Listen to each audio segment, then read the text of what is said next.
So our trip that we're talking about today is a trip we took to Cirque the Towers down in the Wind River Range from the Big Sandy Trailhead in mid-September of 2020. It was a quick overnight trip.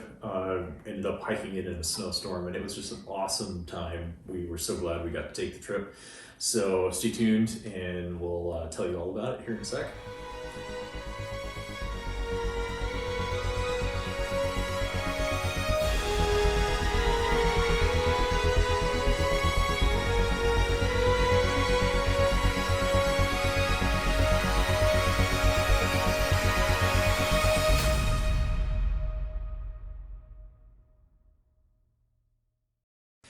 In early September, I was looking to take one more trip into the winds in 2020, and I had planned a weekend that ended up having one of the worst windstorms the winds has ever seen. Knocked down trees everywhere. It was just a mess, and a lot of snow and kind of crazy. But we ended up going the weekend after that, and I had been planning on doing it solo, but then realized I was only going to have a one night out, and so I asked Mike if he would be interested in coming along, and his response was, I think I need to be around to help my students with tests or something. And I blew that off. And he was like, screw it, I gotta come. So we left on early Saturday morning, and drove down to South Pass, and then went up to Big Sandy Trailhead. It was my first time there. Not too bad a drive at all. The fall colors were amazing. The aspen groves were just spectacular. We ended up getting to the trailhead at around 1 or so, and it was raining. Clouds had been building in all day. Yeah, it was. We sat in the car and solved Rubik's cubes for like an hour. Ate our lunch. Kind of like, we hope this stops at some point. Thought we would wait out the rain, and then it started to turn to snow. Yep, and then it started snowing, so we're like, well, let's just go. And so we left the trailhead, and right off the bat, the trail is blocked by downed trees. We had it was over and under and over and under. Oh, it was forever. It was rough. 5 miles straight of that. And I'm guessing they've cleared a lot of that out since then, but that was probably the worst weekend to try to get up to Big Sandy Lake ever. And we had a lot of snow. By the time we hit Big Sandy Lake, somewhere around 5 o'clock, it was only 6 miles up to the lake. We ended up finding a beautiful camp spot, and it ended up turning into a pretty nice evening. Definitely cold and a little bit wet, but the snow let up at least, no rain. Yeah, luckily it was a nice night.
So once we got to camp, we set up our tents. I was trying out a new tent that I hadn't tried out before, and it ended up working out pretty well. It was a little one-man tent from Walmart that a friend gave me, and it was a little bit chilly, but it was a night where it had snowed in the wind. It was going to be cold. I made possibly the worst dinner in the history of backpacking. Mike is going to describe what that was like. It was terrible. Yeah, that was the worst meal I've ever had. Not even backpacking, just the worst overall. So, same here. So my thought process was the first 2 trips into Windsor during the summer, we had taken these really awesome Asian noodle soup things that had some spices and stuff, and they were just amazing. And I went to Walmart before this trip, and they were out. And so I was like, well, I'm going to try to create my own. So I got some rice noodles and a seasoning packet. I think I would have needed 10 just to make that edible. But it was bad. It tasted like cardboard and maybe slightly seasoned cardboard. We ate it because there was nothing else to eat, but it was bad. So I apologize. It was hot. It was a hot meal. We learned our lesson. We learned our lesson. Next summer, I will make nothing but good stuff on our trips. So that night at camp, we had a couple really good beers. We had the Roadhouse Walrus, which I've reviewed on here before, and the Mike was kind enough to bring a couple of the Fremont Head Full of Dynamites. Not this version. This is number 26. I think we had number 21. 21. On that trip. Beautiful beer. And really nothing better than ending a day in the winds next to a beautiful lake with a great beer in your hand. Oh yeah, that sunset was amazing that night. The clouds started to break up. We got some great pictures that you'll see here. Yeah, that's great. So, had a couple of deer outside the tent at night. It was kind of unnerving to get up in the middle of the night to use the restroom and see a bunch of bright pairs of eyes. Oh yeah, they were all over. They were all over. And then we got fairly early and headed up the trail to Jackass Pass. And not too difficult of a trail for the most part. There's a few sections where you have to down climb to a lake and then back up. And then there's a trail junction that splits. The left goes to a climber's trail, which has been developed around the west side of Arrowhead Lake. And then the other side is the official CDT, which goes up and then way down over a big hump. And it was cold and windy. Don't choose that path. Don't choose that path if you ever go up there unless you're riding a horse. That would be the only reason not to take the trail around Arrowhead Lake. We took it on the way back and it was way better. So made it up to Jackass Pass probably mid-morning.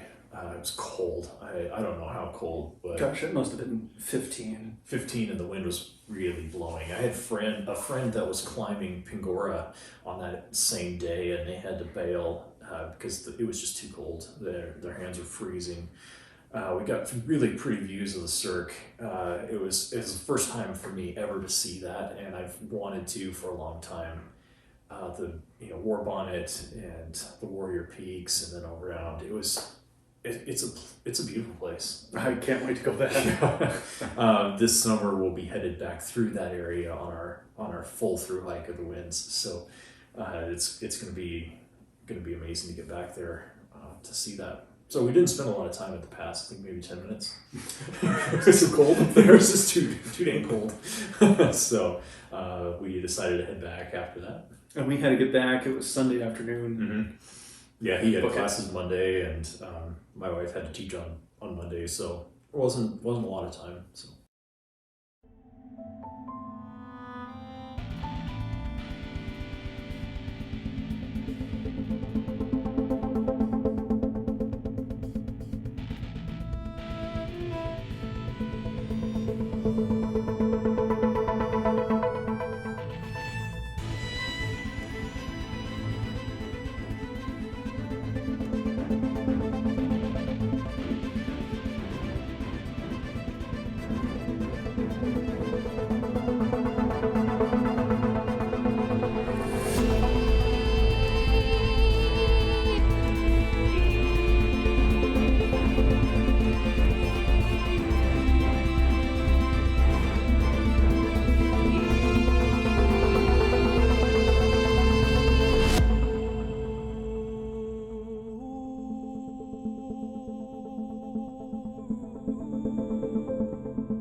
Once we got back to camp, sun was out. It was really gorgeous. Ate a little lunch, packed up camp, and then started heading out over and under the trees again. That was the story of this trip. Mhm. Just so Weather much. was much better on Sunday afternoon coming back, though, so it made the trip back easier. I think we're back to the car somewhere Mid-afternoon? mid-afternoon. 2 probably. o'clock? Yep. Headed into Lander and went to Lander Brewing. Yes, it was awesome. We had some great fish and chips there, and it was awesome. Had a really good meal. Tried a couple of their experimental IPAs that they had on tap there, and then headed back to Powell. I think we pulled in around 9 o'clock. It was a whirlwind trip. You know, it's really probably like just over about 40 hours from the beginning of when we left Powell back. But it was just a really nice way to end the summer of backpacking, and For sure. like Mike said, can't wait to get back there. It's gonna be amazing.